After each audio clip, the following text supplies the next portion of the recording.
whole system and build a new one, so to say. Well, you do it the other way around, of course. But in the system-of-system approach, you can exchange one system here, you can add a new one, a few per decade, so essentially a system-of-system is immortal.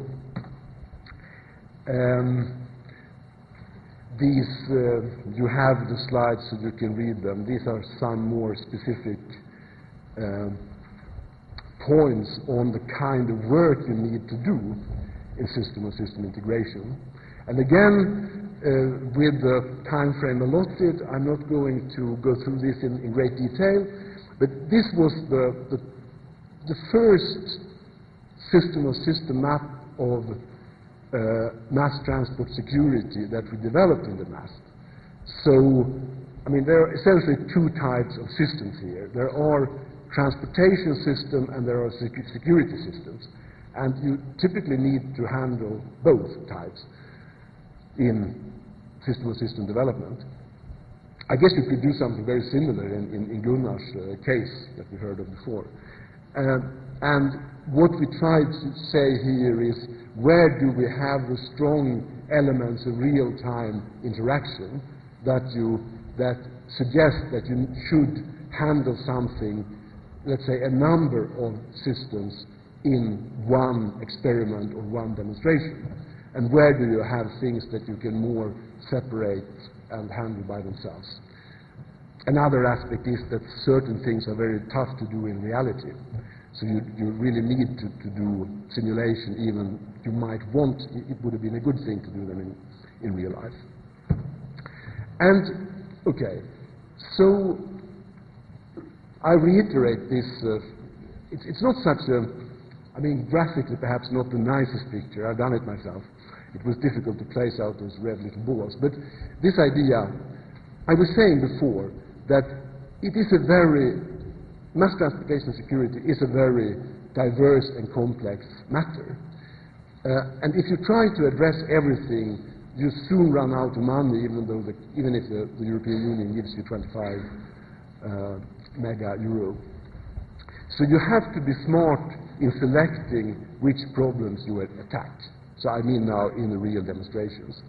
And arguably, you should go about that by trying to do quite diverse things.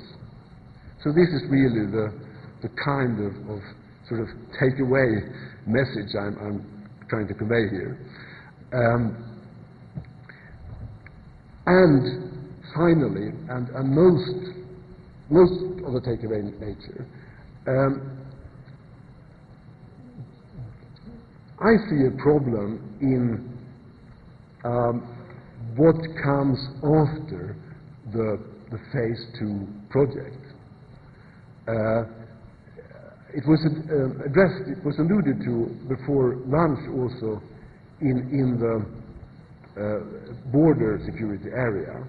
And perhaps the answers are should be a little bit different, but it is, I think, very important that there is some good thinking about what should happen after finishing the phase 2 mass transportation security demonstration and, as it should be, experimentation project. I think there might be, considering the role play in mass transportation security, likely there should be some kind of public sector role also after the project, I would argue, taking care of the structural capital built. For example, in terms of simulation models.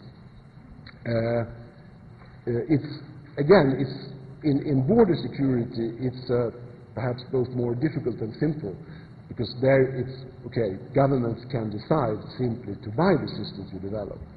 Here, each city is its own decision maker, and perhaps sometimes even lower levels. So again, it's an interesting and challenging problem. Thank you.